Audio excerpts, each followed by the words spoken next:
All right, well, I will get started.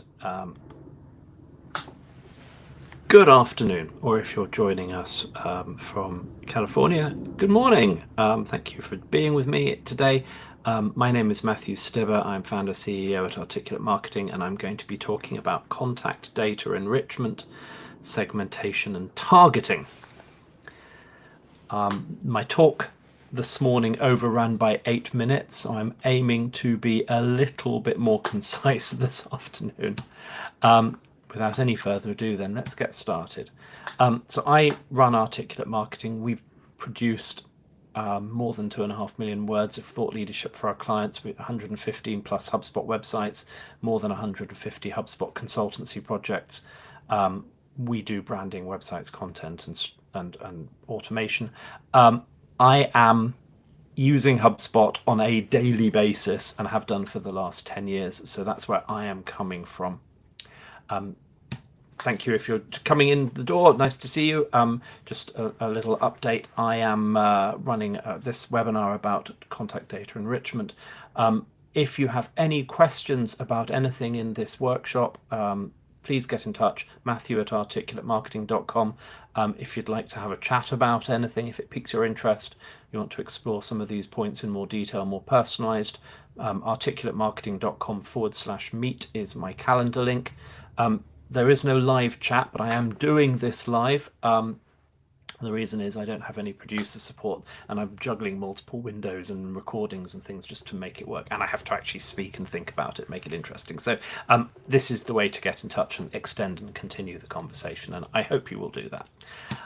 There is one last parish notice before we get into the topic at hand. One more webinar session before the holidays. On the 11th of December, I'm talking about thought leadership, which is probably my deepest and most sort of long-standing interest. I hope that will be a good session. We're putting together the program for January and February, and you can follow what we are publishing and come and see if there are any new interesting webinars at articulatemarketing.com/webinars. Okay, so drinking our own champagne, I want to tell the story about contact enrichment, segmentation, and targeting in a context. And the context is Articulate Marketing, and a sort of a depressing and remarkable situation we found ourselves in at the beginning of the year. And I want to talk a little bit about that, because it's a situation actually I think a lot of companies recognize when they think about their marketing and their sales activity. We had spent probably 2 or 3 years in various configurations with various combinations of in-house BDRs, salespeople, email agencies, telesales agencies, appointment setting people, this thing and that thing, advertising, to try and build relationships and get people into the door. We have an excellent head of sales now, and he and I have worked on the strategy together that I'm going to describe in this webinar. But we also went through a fairly large number of salespeople and trying to make an outbound strategy work. And it didn't. And we came to the realization that the strategy was wrong, not the implementation and not the people. Very good, diligent people tried hard to make it work. This may be true for us. It may be true for a lot of B2B businesses. Just cold calling and cold emailing in the hope that you catch people who have an RFP in their hand or a checkbook ready to start a project relies on an awful lot of luck and timing and or huge volumes of activity, which gets pretty dispiriting pretty quickly. Also, over the course of the last 3, maybe 4 years, with various algorithm changes and various things that had happened, Google took away a lot of our traffic. We had many tens of thousands. It was getting on for 100,000 visitors a month to our website at one point, say 5-6 years ago. And it's a fraction of that today. And that trend was an algorithmic trend. Probably also over the years, other people have come along and, the marketplace of ideas has got bigger and there are a lot more vendors. Everybody has a blog now. When I started blogging in 2006, it was, oh, you've got a blog. That's really exciting. Tell me what that is. And I think everybody will recognize this. The economic climate today means that people aren't making decisions, and you have to work very hard to overcome prospect, delay, dither, and indecision. The decision-making units are bigger, the time to close is taking longer. So this is a marketing challenge. And we thought very hard about this, sort of beginning January, February, March, and decided on a new approach. We needed to do something different. We tried this outbound thing. We tried really hard, and not completely without success, but it really was not producing the returns and the results we wanted. So we went back to what we know, right? Brand strategy, positioning, website conversion rate optimization, thought leadership, content automation, and AI in HubSpot. This is the stuff that we do. Why don't we just drink our own champagne and do that? If we're selling it to other people, we should be doing it for ourselves. And the result, sort of 9-10 months later, and it's been a continual progress and improvement over that time period as we've been able to free up resources from client work to work on our own account, as it were, be our own first and best customer. The result is that we have more good fit, engaged, sales qualified leads than we have ever had. Okay, and what I mean by engaged, good fit, sales qualified leads is they are doing things like, thank you very much, coming to my webinars. They are downloading our flagship reports. They are looking at our blog content. They are opening and engaging, clicking in our emails. They're sometimes taking meetings and talking to us, although that tends to be opportunities rather than sales qualified. So that's the next stage. They're not the passive, unwitting, unwilling recipients of cold calls. They are in some kind of engaged relationship with us, which means, and we're seeing this already as some of these contacts are going through their thought processes, not only are we influencing their decision making to maybe prioritize some of the things that we can do for them, but when they are become ready to do that, we're front of mind for them to talk to. And we used to get this quite a lot when we were doing outbound.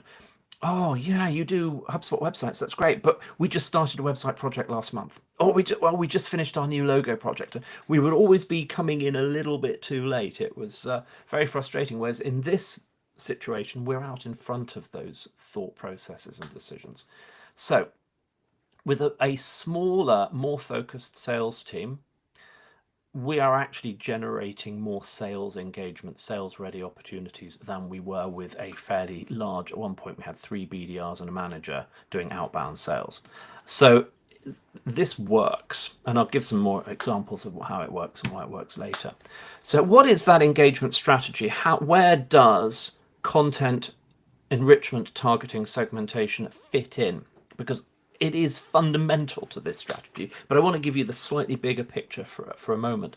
So first of all, we are have doubled down on what we call flagship content. So really specific reports and analyses, data-driven insights for our target sectors, target personas, that are designed to be useful. That they are sales tools, but they are also designed to be engaging and interesting.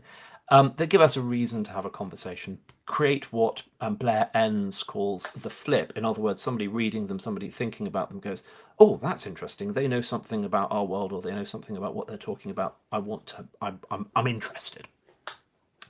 Secondly, we have been using carefully targeted emails and very segmented emails to take the leads that we get inbound from our website and also the prospecting leads that we generate, that we bring into the CRM, so that we are sending relevant, useful, and interesting emails to them. We're taking our model here as Substack, right? You sign up for a newsletter that ought to be you're interested in on Substack, and it's a popular business model. I've just come off a live webinar with Phillips Payson O'Brien, who's a historian and a commentator, and I find him and his things, what he's talking about, quite interesting.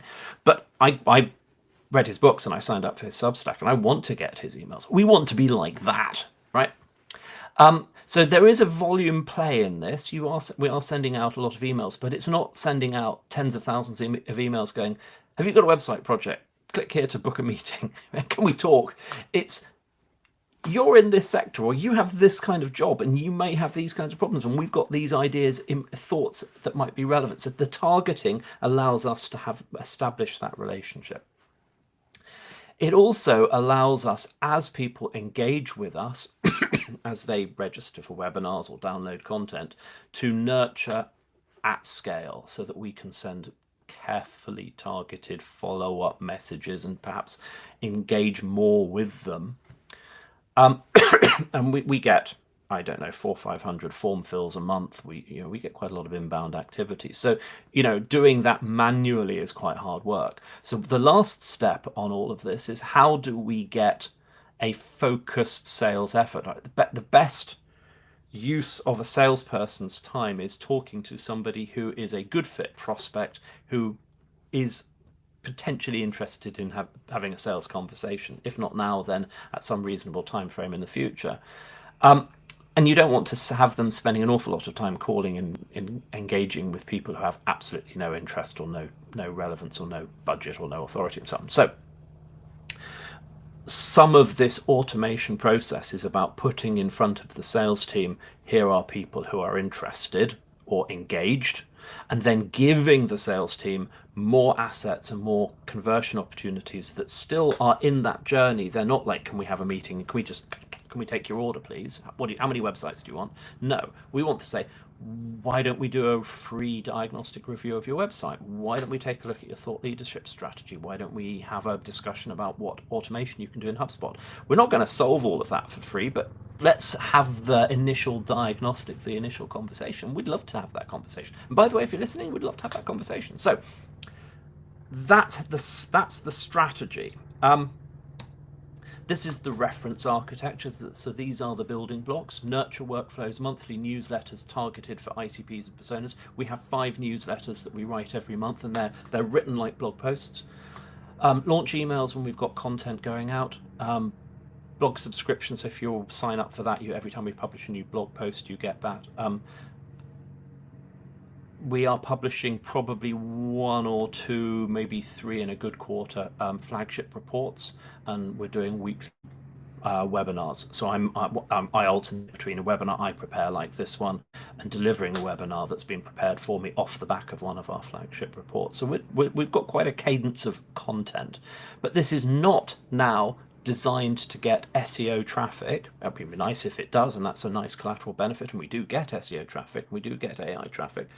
It's designed to be that sort of middle of the funnel. It's widening the middle of the funnel, and it's leading to a bottom of funnel offer, as I said, that might be a diagnostic or a conversation that's not a hard sell, and it's not a sort of high pressure can I take your order conversation. So that's the model. Okay.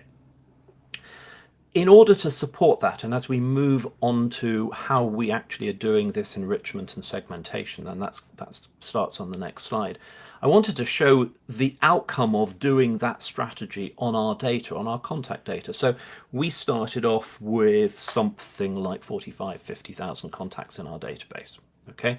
And we now have about 2/3 of that quantity, so it's 30-something thousand.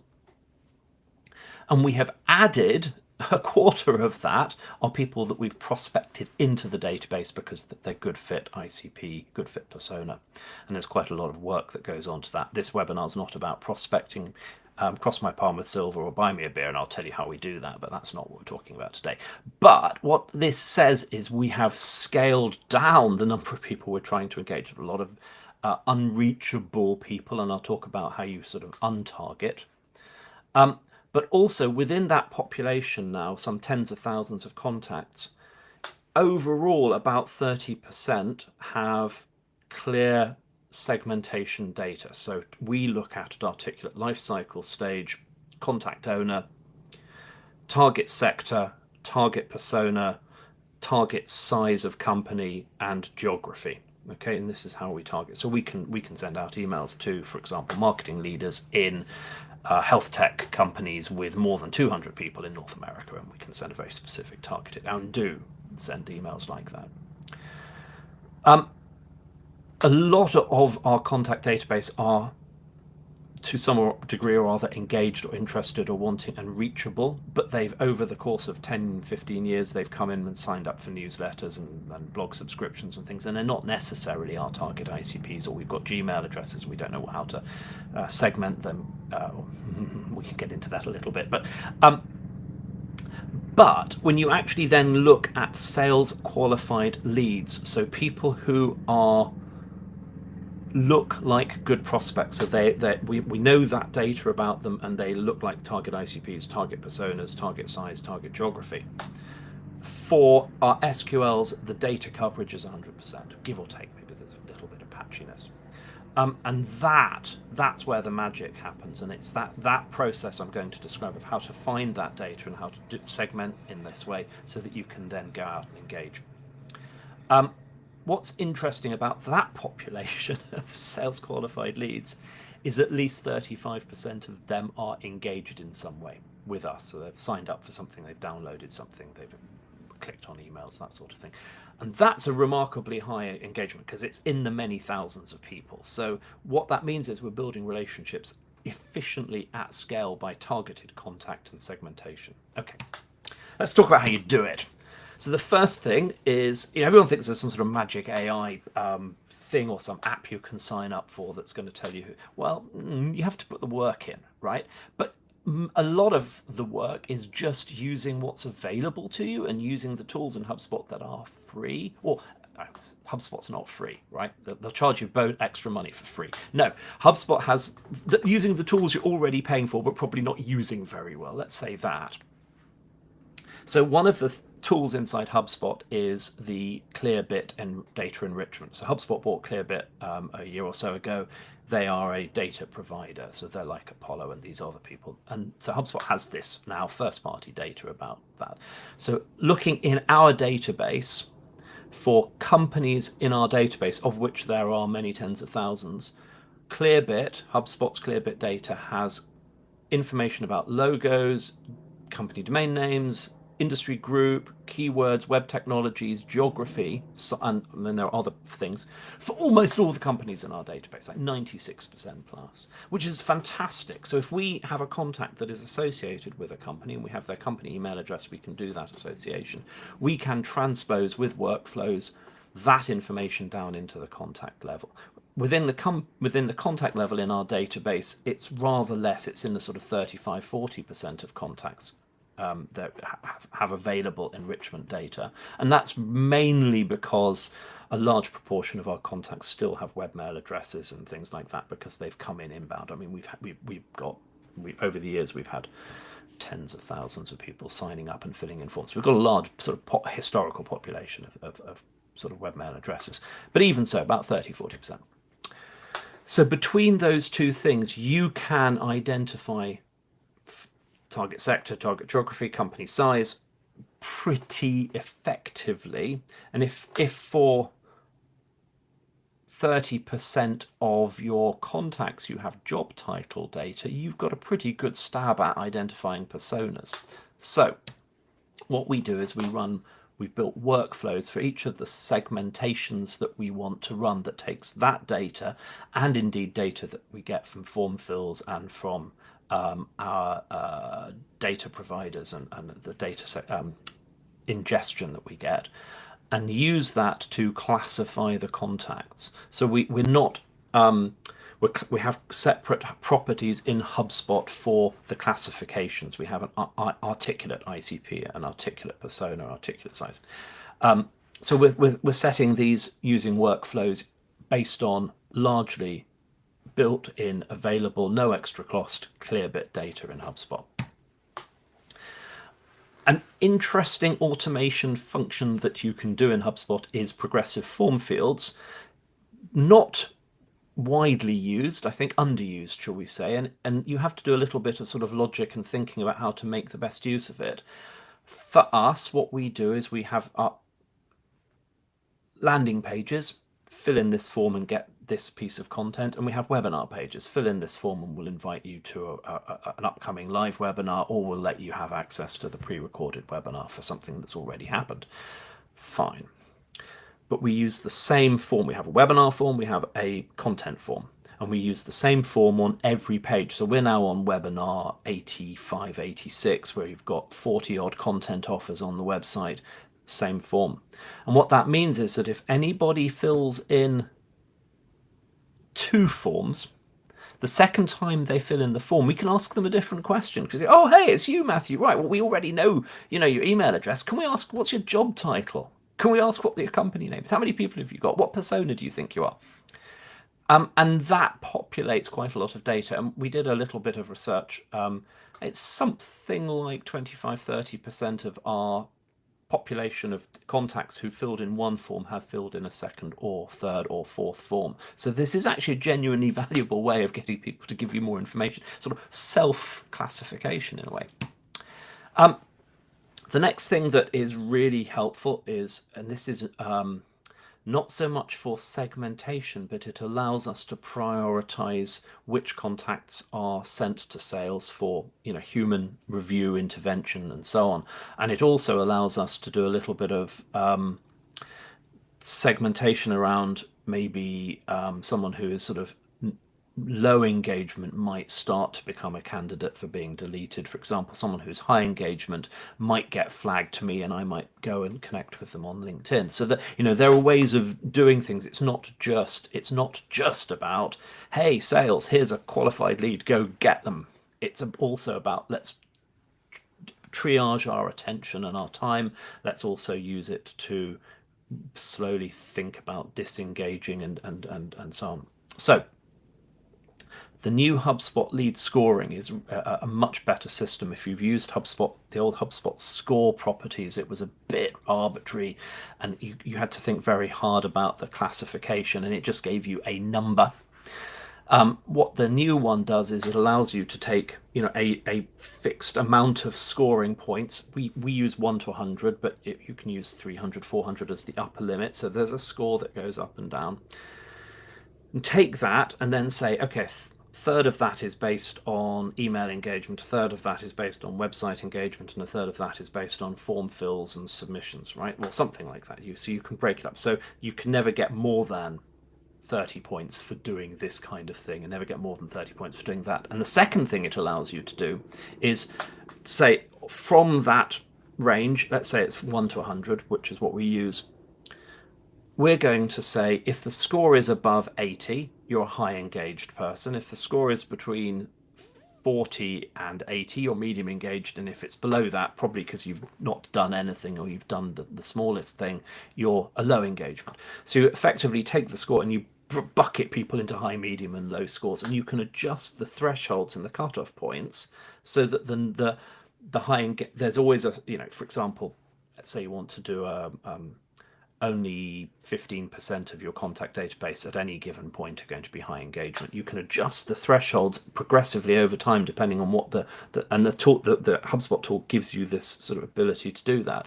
So you can sort of manage the scoring and just go, are they high, medium, or low? And it might be scored differently over time, but high, medium, and low, everyone understands. Right, so we love that. So I've probably waffled on about that, but I find it very exciting. So then the next thing that you can do, once you've done that, and you probably are going to be able to classify, depending on where your data came from, between 30 and 60% of your contacts to some degree with those mechanisms that are already in HubSpot. And now HubSpot has added HubSpot Smart Properties, so you can run an AI query, like a ChatGPT style query, on a contact or a company, and it will go and look at the contacts history in your database, or it will go and look at a company website, or it will go and do a website search, and it will try and answer a question. For example, do you think this company is a health tech company or an environmental sustainability tech company? If so, set this drop-down menu to be one of those two things. And if you're not sure, don't classify it. So you can then run these queries on the contacts and companies that you haven't classified, because HubSpot at this point starts charging you HubSpot credits for doing these queries. So if memory serves, they charge you 10 credits per smart property run. So most of our clients have 5,000 credits included per month in their account that they're not paying any extra for. They're not free because you pay HubSpot, but you're not paying any extra to have them. And almost none of them are using those. So you could do 500 AI-driven contact enrichments a month for free. And you have to do a little bit of management to carefully think about how many you do. But typically what we would set up is a list view, and you'd say, okay, we're going to run these 500 this month, and you could literally just control it. So you just use the credits that you've got, or you pay for more credits. It's fine. But you don't have to run these queries across every contact and every company in a database and run up a huge bill. Okay. So at this point in the journey, you have a nice database where you've got information, enriched information about all the contacts and companies, or most of the contacts and companies in the database, and you know how engaged they are. So then how do you use that? And what can you do with it, and how do you keep that clean? So we surface this data in HubSpot property. So this is a screenshot of my contact record in our database, and you can see it's showing target sector, it's showing persona, it's showing size, target region, and engagement score. That is what our sales team, that's what I see when I go and look at a contact in our database. So immediately I've got a snapshot. I mean, there's other information below here like LinkedIn profile and things like that we use, but this is the segmentation page. Apart from HubSpot's persona field, and I said earlier we used a custom persona field and I misspoke, apart from HubSpot's persona field, which is built in and allows you to have a little picture, which is kind of nice in the sidebar, all of these are custom segmentation properties set by workflow. So we don't change the contents of, for example, industry in a company record. That just, whatever HubSpot is setting or whatever is being imported, that doesn't change. We transpose it over to a property. Also, we quite like using emojis. I don't know if you can see the little stars there by size and target region, and that makes it easier for people just at a glance to go, oh yeah, good fit, right? Good persona, good sector, good region, good size. We also think that lifecycle stage and contact owners are also classification segmentation things. Lifecycle stage is worth a little bit of a detour, a little bit of a discussion about. So it's not uncommon when we go into a client's HubSpot portal that they will have a lifecycle stage that might have some custom settings that they've set up. They might also have a lead status with some additional statuses in. They might also have something that they've added themselves, like, what kind of customer is this, or what do they, how do they fit into our business process? Typically, you'd see 3 different types of things. And that's really overcomplicating it, because actually what you end up with is not just a couple of different records, but it's a matrix of this property times all the variations of this property. So you might be lead status working for SQL, and it's like, okay, we've got to do something with that.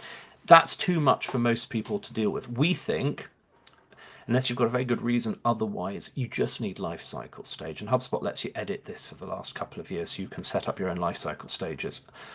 We think subscriber, lead, MQL, SQL, opportunity, former opportunity, customer, former customer, and then other things like job applicant, because we do our applicant tracking in HubSpot, partner, disqualified, competitor, right? So you know, maybe there's 1 or 2 others, supplier I think we have in there as well.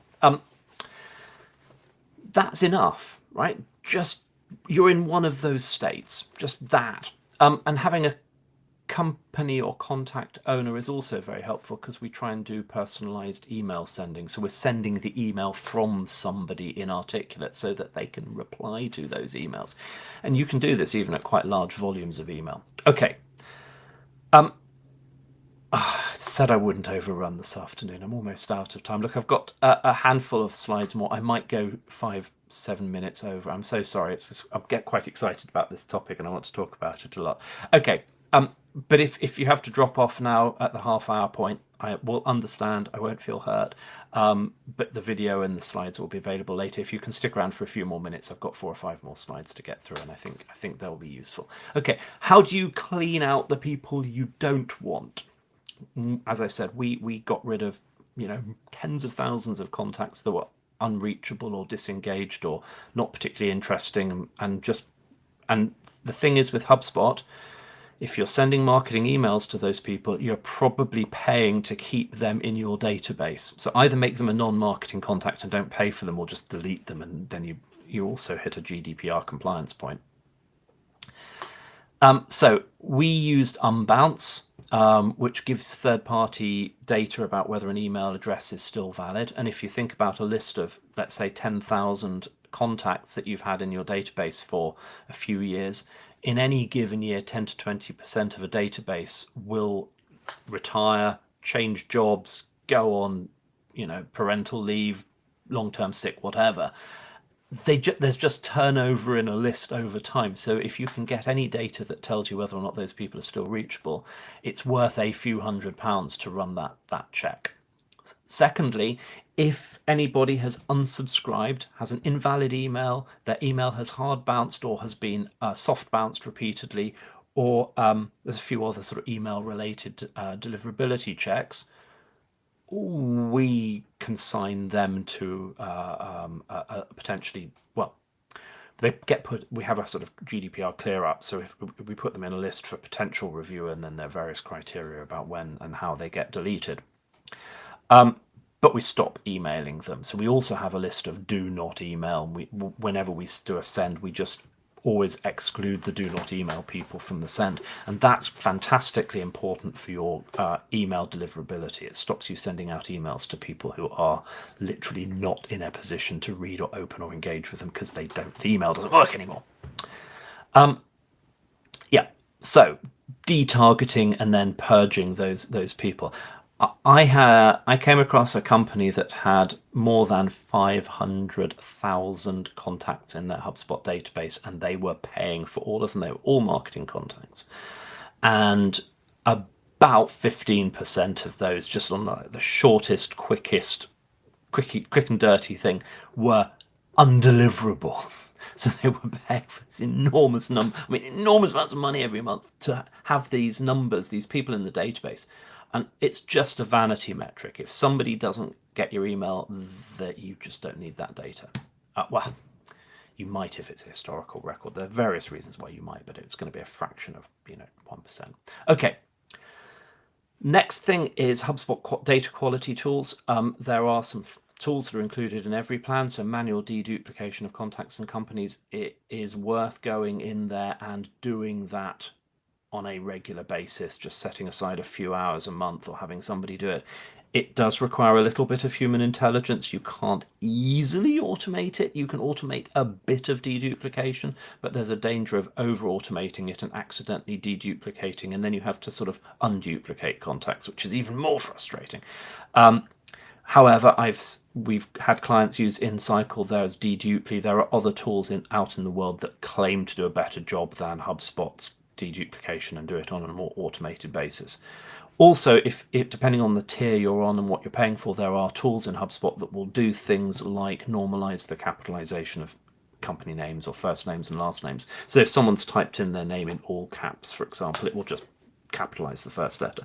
And that's a really useful mechanism for just making the data quality a little bit better, making the email not look like Uncanny Valley. And I'll come on to that in a minute. Another little data quality thing is just making sure you have really good fallback values for mail merge values. So if you put, hi Matthew at the top of an email, and you don't know the first name, you don't want to go hi blank or hi. Well, you might want to go hi blank. You don't hi space comma because there's no value there. What you want to do is say hi there. All right, so the fallback value for first name is there, and you just make sure you use hi or hello or hey. So default values are important. The last thing we do around data quality is a data quality dashboard, and this helps us identify where there are large and egregious gaps and how effective our workflows are for classifying people, because those workflows rely on sort of pattern recognition and keywords and things like that. So you run them progressively until you've populated all the data, or you left with a small enough number of contacts you can go and update the handful that are left manually. So we build these dashboards that show how many contacts and companies have the right classification segmentation data in. So what can you do with it? Just a couple more slides on this, and then I'll come to my close. Well, obviously emails, but also remarketing advertising. If you're into that, you can identify looky-likey audiences, and people in your database can be uploaded to LinkedIn, and then if you want to advertise to them, you can advertise to them and things like that. So that segmentation is really valuable. You can upload a list of marketing persona people from your database and go, I want to advertise against this list. You can also use it in HubSpot websites, where you can use smart content to personalize the experience, like personalizing the selection criteria or the shortcut buttons or the CTAs on a resources hub. Or we have a client where if you're a customer, we show you a different menu bar and the button says log in instead of free trial. Well, why not do that? It's really easy to do. We have another customer where we actually we have several customers where we do this, where we personalize the little library of customer reference case study icons. So if a North American visitor goes, they see familiar North American names. If a German visitor goes, they see familiar German names, and so on. And that's quite useful just for sort of social proof. However, avoid this risk of trying to be too human and then failing. Failing to look human when you're trying to look human is actually worse. This robot from Japan is an example of uncanny valley, where it's just sort of got too close to. There's a sort of, if it looks like a cute robot, fantastic, right? And then as it gets closer and closer to being almost human, it starts getting a bit spooky and unpleasant and weird. And we're very good at detecting that, right? We're very good at knowing when something is a real human. And we're very good at spotting an email where it's gone, hi, first name. And we're feeling a little uncomfortable when a website knows a bit too much about us and we haven't really given our consent or understand how it knows that. So there's a big difference between giving your information to, say, a content provider like The Economist or McKinsey and going, look, I'm interested in these things, show me content about this, and then for it to come and say, hey, welcome back, Matthew, look, we've got the latest article about aviation or something, versus it says, hi, Matthew, and have a look at this, and you don't quite know how it knows your name and why it's doing it. Also, it's uncanny if you get classified as something, and a couple of websites I buy things from where I always get sent to the US store. And it's really annoying because I then have to do different clicks to get back to the UK one, Unify being one. So give them an escape route, let them reclassify themselves. Okay, so how do we know all of this is working? How do we know that this approach is good? Well, apart from the fact that our pipeline is fuller than it's ever been, we've got more engaged SQLs than we ever had. You get an email like this from time to time, and this just warmed the cockles of my heart this week. I got an email in reply to one of the targeted ICP Substack style newsletters that we send out to people who have been classified in the database as being this persona and this ICP. And they get this email, and then they click reply, because it's my name, I'm the sender name on all of these emails now. They click reply saying, really like the webinar you did last week. I was engaged in that. I really enjoyed reading this email, and I enjoyed it enough that I'm actually going to click reply and go, we've got a website project. Do you want to have a chat about it? That we want lots of those conversations. We want lots of people who are excited to hear from us. And this made me very happy getting this email. I've tried to blur out the details so as not to identify them. But yeah, more of that. Okay, so as I bring this rapidly to a close, do come along to my Thought Leadership webinar on the 11th. I'm going to put a lot of work into that. I've got some interesting things to say. More webinars in the new year. Do reach out and have a chat if you haven't already. Matthew at Articulate Marketing, I'd love to hear from you. And that brings us to an end for today. Thank you so much for joining. I hope you enjoyed it. I'm going to wrap up there. Have a wonderful day. Bye-bye.